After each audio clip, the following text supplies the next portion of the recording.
ترمذی شریف میں ہے، اللہ کے پیارے نبی علیہ الصلوۃ والسلام نے فرمایا جو عورت اس حال میں مرے کہ اس کا شوہر اس سے راضی ہو، جب عورت فوت ہوئی تو شوہر اس پہ راضی تھا، ایسی عورت یقیناً جنت میں داخل ہوگی۔ یہ ہے شوہر کے اطاعت۔ اور بسا اوقات یہ سننے کو ملتا ہے کہ شوہر بیویوں کو مارتے ہیں، ظلم کرتے ہیں، تو یہ بھی سننے کو ملتا ہے کہ عورت بھی ساری حدیں کراس کر جاتی ہے۔ بسا اوقات یہ ظلم بھی ہوتا ہے کہ شوہر بیچارہ باہر رہ رہا ہے، دوسرے ملک میں یا دوسرے شہر میں رہ رہا ہے، سارا خرچ دے رہا ہے، اس کی دیکھ بھال کر رہا ہے، ساری ضروریات اس کی پوری کر رہا ہے، اس کے لیے اور اس کے بچوں کے لیے گھر بار چھوڑ کے چلا گیا، عورت نے پیچھے سے طلاق لے لی، شوہر بیچارے کو پتہ ہی نہیں ہے، عدالت سے ڈگری لے لی اور آگے شادی کر لی۔ تو یہ ذہن میں رکھیے، طلاق کا حق شریعت نے مرد کو دیا ہے۔ مرد اگر طلاق نہ دے، کوئی جج بھی کسی کی بیوی کو طلاق دے سکتا؟ جج کیا، صدر بھی نہیں دے سکتا۔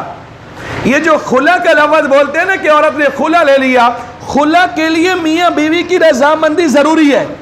شوہر راضی ہوگا تو خلا ہوگی، اگر شوہر راضی نہیں تو خلا بھی نہیں ہوگی۔ اب پڑھیے سورہ بقرہ آیت نمبر 229 ہے، اللہ فرماتا ہے فَإِنْ خِفْتُمْ اللہ یقیم حدود اللہ فلا جناح علیہما فی مفتدت بہی۔ مفہوم یہ ہے کہ اگر عورت خوف کرے، میاں بیوی خوف کرے کہ ہم اللہ کی حدود میں رہ قائم نہیں کر سکیں گے اور عورت اس سے جان چھڑوانا چاہتی ہے، فلا جناح علیہما، دونوں راضی ہوں گے تو یہ خلا ہوگی۔ اس لیے تو میرے پیارے حبیب صلی اللہ علیہ وسلم نے فرمایا ایک زمانہ ایسا آئے گا کہ لوگ زنا کریں گے، لوگ بیویوں سے زنا کریں گے۔ کیا مطلب؟ اور اپنے تائیں سمجھیں گے کہ نکاح ہے ہماری بیوی ہے لیکن زنا ہو رہا ہوگا۔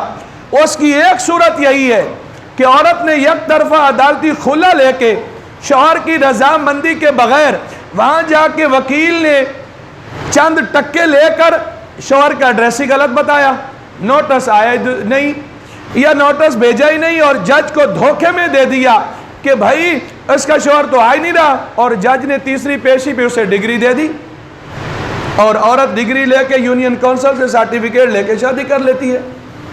افسوس ہمیں اس جج پہ بھی ہے کہ ایک چھوٹے سے مسئلے کے لیے شوہر کو پکڑوا لیتی ہے عدالت، تو وہ جج اس مسئلے میں شوہر کو کیوں نہیں بلا رہا، کیوں نہیں اپنے ذرائع استعمال کر رہا؟ تو یہ ذہن میں رکھیے، ایسی عورت جس نے یک طرفہ عدالتی خلا اس کے ذریعے ڈگری لی، اس کے شوہر نے اسے طلاق نہ دی، وہ خلا پہ راضی نہ ہوا، تو ایسی طلاق نہیں ہوگی، وہ اس کی بیوی ہی ہے۔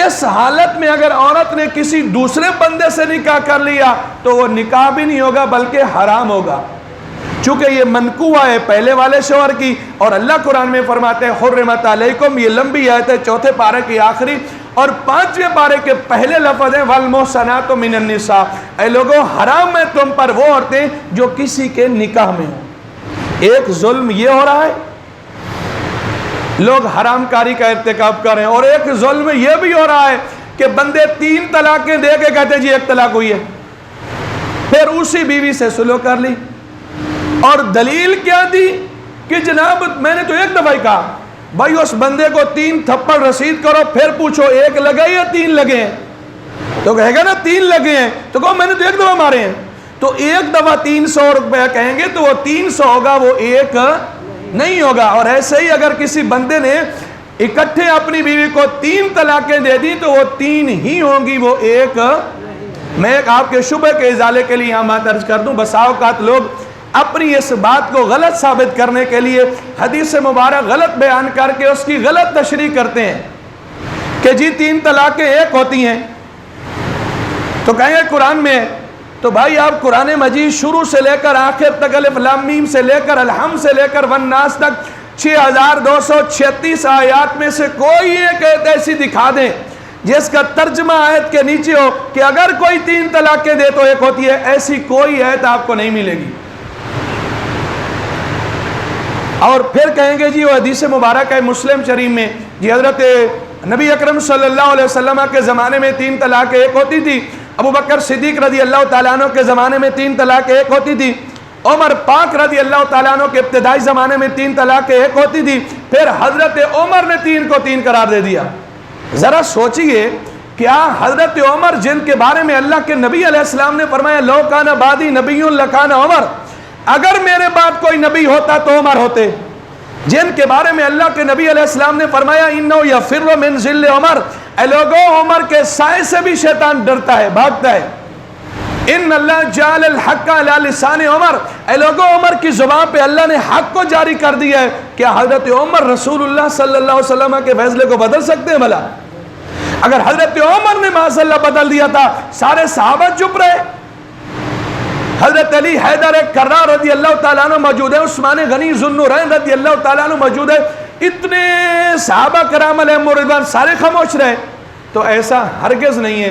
اگر کوئی بندہ اپنی بیوی کو 3 طلاقیں دے تو وہ 3 ہی ہوتی ہیں۔ پھر کہا جی میں نے تو غصے میں دی ہے، میں نے تو نشے میں دی ہے، تو خوشیوں میں بھی کوئی طلاق دیتا ہے۔ یہ لوگ بھی ظلم کر رہے ہیں، 3 طلاقوں کے بعد پھر بیوی کو رکھ لیا، یہ بھی حرام کر رہے ہیں۔ پھر صاف دے رہے گھر میں پریشانیاں نہیں ہوں گی تو اور کیا ہوگا؟ گھر میں سکھ آئے گا۔ جب عورت ہی ناجائز طریقے سے رکھی ہوئی ہے تو بچے کیا بادب پیدا ہوں گے؟ تو دونوں طرف سے یہ زیادتی ہو رہی ہے، ہمیں اس سے بچنا ہوگا۔ ذہن میں رکھیے، عورت کے حقوق میں کہیں، جیسے میں نے پچھلے جمعے عرض کیا کہ مرد کے حقوق میں کہیں شامل نہیں کہ مرد اپنی بیوی کو طلاق دے، اور عورت کی ذمہ داریوں میں کہیں شامل نہیں کہ اپنے شوہر سے طلاق کا مطالبہ کرے بغیر وجہ کے، یا عورت شوہر کی موجودگی نہ ہو عدم موجودگی میں جا کے عدالت سے طلاق لے لے۔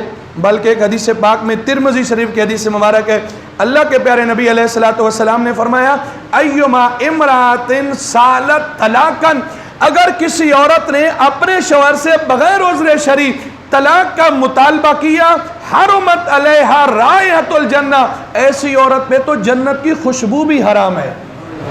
جنت جانا تو دور کی بات ہے، جنت کی خوشبو جو سینکڑوں میلوں کے فاصلے سے بندے کو پہنچے، ایسی عورت کو تو جنت کی خوشبو بھی نہیں پہنچے گی۔ اور ایک درمیانی چیز اور بھی ہے، بساؤ کا شوہر بھی ظلم کرتے ہیں، نہ عورت کو صحیح طریقے سے بساتے ہیں، نہ طلاق دیتے ہیں، لٹکا کے رکھتے ہیں۔ نہ بسانا ہے، کوئی برادری کا مسئلہ ہے، کوئی گھریلو مسئلہ ہے، کوئی انا کا مسئلہ ہے، کہتے ہیں بس میں نے نہ تجھے طلاق دینی ہے نہ تجھے بسانا ہے۔ تو اللہ رب العزت نے اس کی بھی قرآن مجید میں مذمت کی ہے، فرمایا عورتوں کو اس طریقے سے ولا تعزموا، عورتوں کو اس طریقے سے ولا تعضلوهن ان ينكحن، عورتوں کو اس طریقے سے نہ روکو کہ نہ طلاق دو کہ کسی اور سے جا کے وہ شادی کر لے، اور نہ ہی تم ان کو صحیح طریقے سے بساؤ۔ تو یہ ظلم اور زیادتی جو ہو رہی ہے، چاہے وہ مرد کی طرف سے ہے چاہے وہ عورت کی طرف سے ہے، جس کی طرف سے بھی ہو، اگر دنیا میں بچ بھی گیا تو اللہ رب العزت کی بارگاہ میں تو پہنچنا ہے نا۔ اللہ رب العزت کو تو جواب دہی اس نے دینی ہے۔ اللہ تعالی ہم سب کو ایک دوسرے کے حقوق کا خیال کر کے نہ صرف خیال کرنے بلکہ پورا کرنے کی سعادت عطا فرمائے۔ والسلام۔ اس ویڈیو کو شیئر ضرور کیجئے، ہو سکتا ہے آپ کے ایک شیئر سے یہ بات کسی کے دل میں اتر جائے۔ جزاک اللہ۔